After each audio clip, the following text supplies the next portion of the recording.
नमस्कार।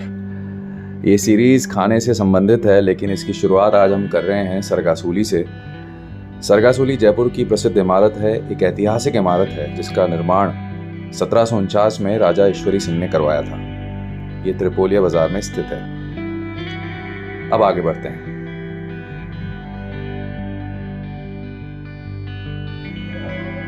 हम आ गए हैं मिश्र राज्य के रास्ते में, जो कि पुराने जयपुर में स्थित है, और जिस प्रतिष्ठान पर हम आए हैं उसका नाम है कलयुगी हलवाई। कलजुगी हलवाई भी बोल सकते हैं। अब हमें ऐसा बताया गया कि ये जो दुकान है 150 साल पुरानी है, और ये दुकान मशहूर है अपने तिरपोड़े जो मिर्ची से बनते हैं, हरी मिर्ची से, पूरी आलू की सब्जी, उसके लिए बहुत प्रसिद्ध है। अब जो ये नाम है, इसके पीछे एक कहानी है। अब वो कहानी कितनी सही है गलत है इसका मुझे नहीं पता, फिर भी मैं आपके साथ शेयर करता हूँ। ऐसा बताया गया हमें, क्योंकि सेठ जी तो थे नहीं, उनके शायद छोटे भाई हैं। तो हमें बताया गया कि किसी ज़माने में जो इसके मालिक थे वो चीनी लेने के लिए गए, चीनी का कट्टा लाना था। जो मज़दूर था उस वक्त उन्होंने मुझसे मना कर दिया, तो सेठ जी खुद ही कट्टा उठा कर ले आए। उसके बाद से ये नाम पड़ा। अब क्यों पड़ा इसका ज़्यादा जांच पड़ताल हम कर नहीं पाए, तो ये नाम तब से पड़ा है। पर एक चीज़ हमने अनुभव की कि यहाँ पर बहुत लोग आ रहे थे इनसे पूरी सब्जी लेने के लिए, और जैसा कि आप देख सकते हैं स्वादिष्ट बहुत है। जब भी आपको कभी मौका मिले तो यहाँ पे आइए और पुराने जयपुर के पुराने पकवानों का आनंद उठाइए।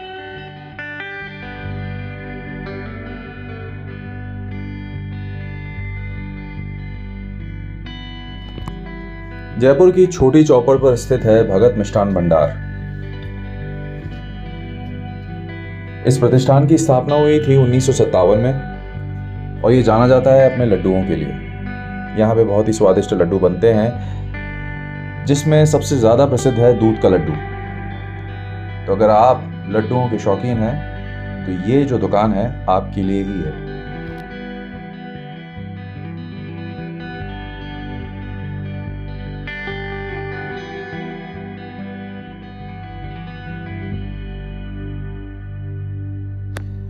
इससे पहले कि हम अगले प्रतिष्ठान के बारे में बात करें, हम आपको बस इतना कहना चाहते हैं कि शायद हमारे लिए ये संभव ना हो पाए कि हम रेगुलरली वीडियोस को अपलोड करें या व्लॉग्स डालें। उसके लिए हम क्षमा प्रार्थी हैं और चाहेंगे कि आप हमारे साथ धैर्य बना के रखें।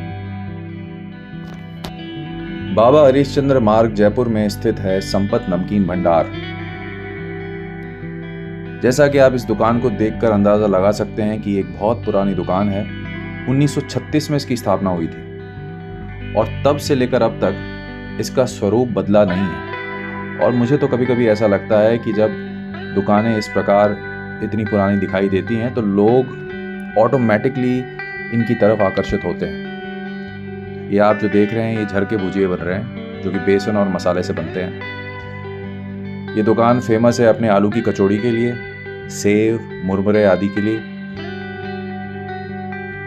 और जब हम यहाँ पे इसको शूट कर रहे थे तब भी ग्राहकों का तांता लगा हुआ था।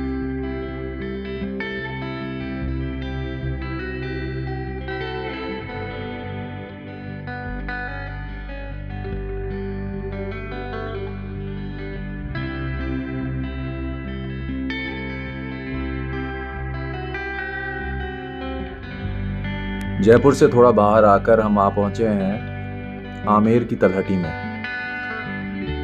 और ये जो बाज़ार है ये फेमस है अपनी गुजिया और नमकीन के लिए।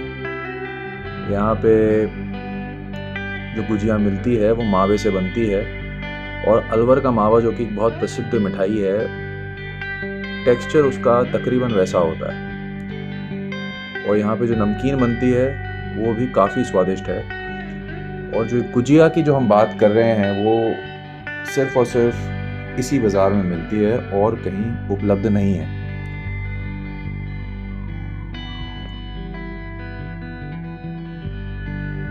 और यहाँ आने का सबसे अच्छा जो बहाना है, जो कारण है, वो ये है कि आप आमेर आएंगे किले को देखने के लिए आएंगे, शिला देवी के दर्शन करने के लिए आएंगे, तब यहाँ पे आएँ, गुजिया को चखें, अच्छी लगे तो खूब सारी पैक कराएं और अपने घर लेके जाएं।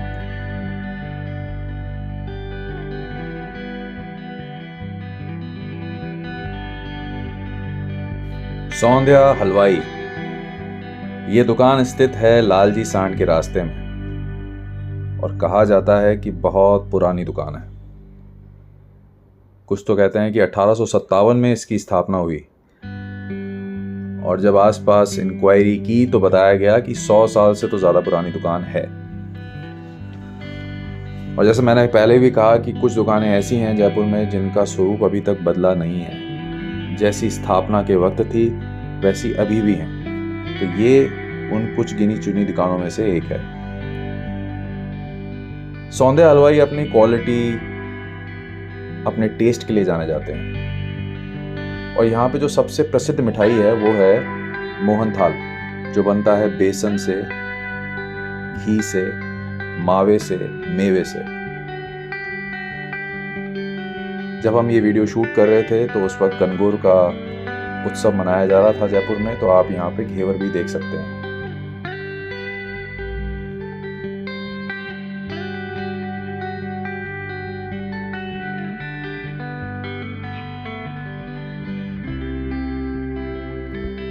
नमकीन और मिठाई की दुकान से अब थोड़ा सा ब्रेक लेते हैं और पान की दुकान पर चलते हैं।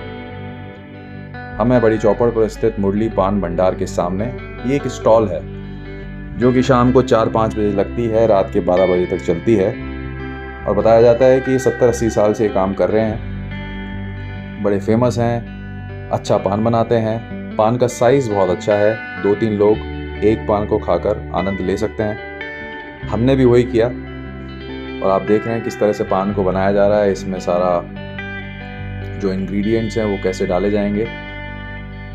तो पान के स्वाद लेते हुए हम आपको नमस्कार करते हैं और जल्द ही सीरीज़ के आखिरी एपिसोड को लेकर आपके सामने आएंगे। तब तक के लिए नमस्कार, अपना ध्यान रखें।